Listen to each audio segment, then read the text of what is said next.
आज मैं बताऊंगी एक ऐसी इन्वेस्टमेंट स्ट्रेटजी जिससे आप किसी भी इन्वेस्टमेंट प्रोफेशनल से ज़्यादा रिटर्न कमा सकते हैं।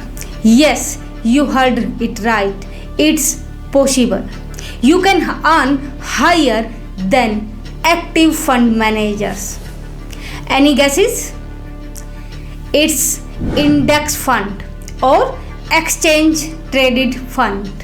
अगर आप हिस्टोरिकल परफॉर्मेंस उठाकर देखें, as per Mumbai bureau 68% active fund manager failed to outperform ETF और index fund. As per Motley Fool, more than 88% failed. Other research says 73% failed. On overall global level, more than 80% active investment professionals fail to beat index or any market index fund. Yes, that's true. तो ये index fund है क्या? आज हम इस video में आपको बताएंगे what is index fund, how to invest and what are the risk and benefit of investing in index fund.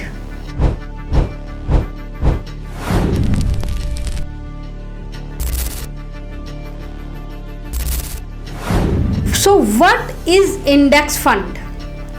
Index fund भी एक तरह का म्यूचुअल फंड है, पर वो ऐसे डिज़ाइन किया गया है कि वो रेप्लिकेट करता है किसी भी मार्केट इंडेक्स को। चलो एग्जांपल के तौर पे समझते हैं।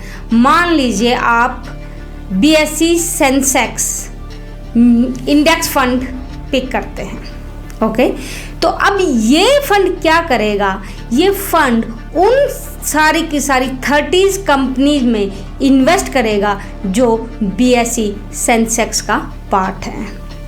आपको लगता होगा कि जितनी भी सारी कंपनी सेंसेक्स पे लिस्टेड है वो BSE सेंसेक्स का पार्ट है।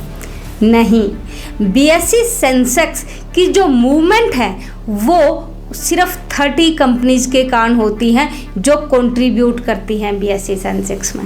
This is the list of companies which is part of BSE Sensex. तो ये फंड क्या करेगा?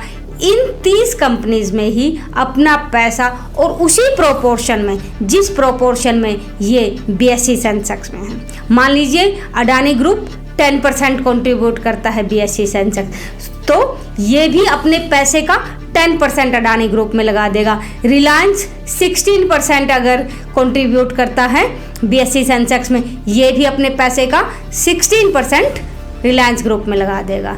तो ये क्या करेगा? ऐसे का ऐसा रेप्लिकेट करेगा किसको? सेंसेक्स को। बिकॉज इट्स रेप्लिकेटिंग सेंसेक्स, जो इसका रिटर्न होगा वो भी क्या होगा? Equivalent to Sensex. अगर सेंसेक्स अप होगा तो ये फंड भी अप होगा, सेंसेक्स गिरेगा तो ये फंड भी गिरेगा। तो ये है इंडेक्स फंड। इसमें कोई भी फंड मैनेजर एक्टिवली चूज नहीं कर रहा, ओके भाई ये कंपनी मुझे अच्छी लग रही है, ये कंपनी बहुत बढ़िया, या जोमेटो का IPO आया है, it's doing good, I am gonna to invest in it. No, this fund is not going to actively choose any company. This fund is going to invest in the same companies which is part of BSE Sensex and in the same proportional. That's what index fund is.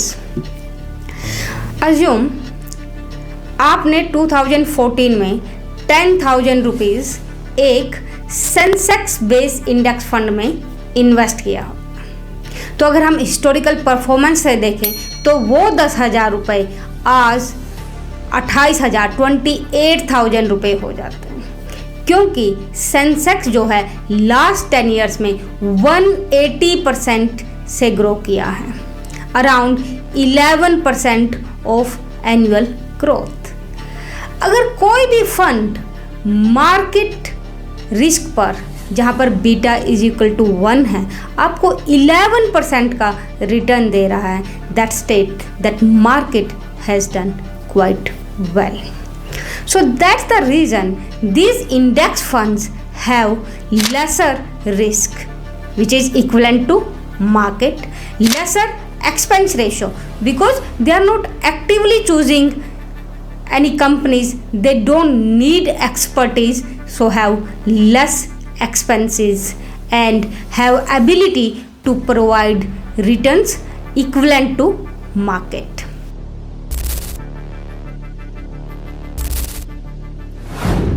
Let's come to next question now. How to invest in index fund? So you can choose any brokerage, either it's SBI, SDFC, Axis, Vanguard, anyone. All of these brokerage house does have index based fund. Then next you need to choose which index. Do you want to have a fund which has basis of Sensex, Nifty, Nifty Bank, S&P 500? Choose whatever index you want to invest in. You can compare all these funds which have the better returns. Obviously, return will be little bit here and there because of timing. If someone has invested money in 2008 when the market was at very low level, will be having better returns. Obviously, you can check their performance and see. The second thing, you can look for expense ratio. Which fund has the lowest expense ratio?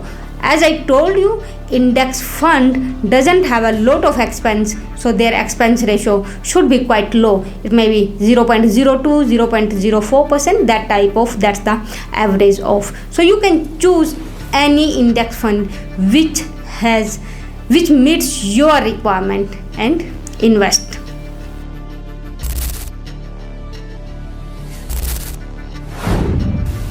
So what are the benefits and risk to invest in index fund?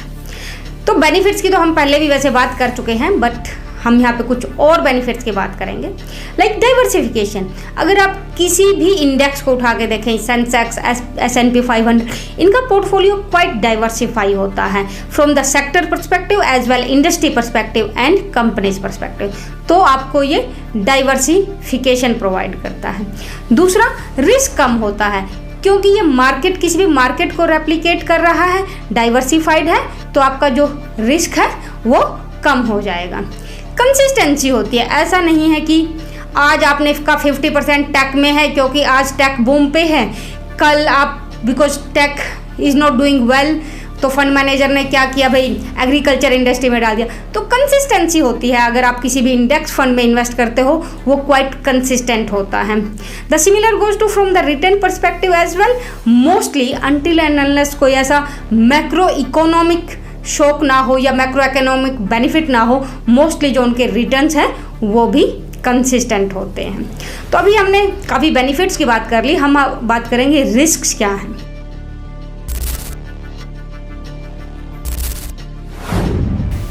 जो first and foremost risk है वो है lack of control. क्योंकि index fund किसी भी index को replicate करता है तो आप इसकी इन्वेस्टमेंट को कंट्रोल नहीं कर सकते. इसका जो पोर्टफोलियो है वो फिक्स्ड है. Second, limited upside. मान लीजिए आज टेस्ला का जो स्टॉक है वो बूम कर रहा है और आपने टेस्ला में इन्वेस्ट किया तो you might be earning 30%, 40%. But अगर आपने इंडेक्स फंड में इन्वेस्ट किया वो आपको मार्केट के जितना ही रिटर्न देगा. जो थर्ड रिस्क है वो है मार्केट रिस्क. ऑब्वियसली मार्केट में कुछ ना कुछ रिस्क तो होता ही है. मान लीजिए कल रिसेशन आ गया तो मार्केट गिर सकती है, या इंटरेस्ट रेट बहुत हाई हो गई तो माइट भी लोग बॉन्ड्स में ज़्यादा इन्वेस्ट करें और आपकी इक्विटी मार्केट जो आपका इंडेक्स फंड है वो गिर जाए. So that's what we have learned about index fund. But अगर आप इसके बारे में ज़्यादा जानना चाहते हैं और कोई भी क्वेश्चन है तो आप मुझे कमेंट में पूछिए. Thank you very much.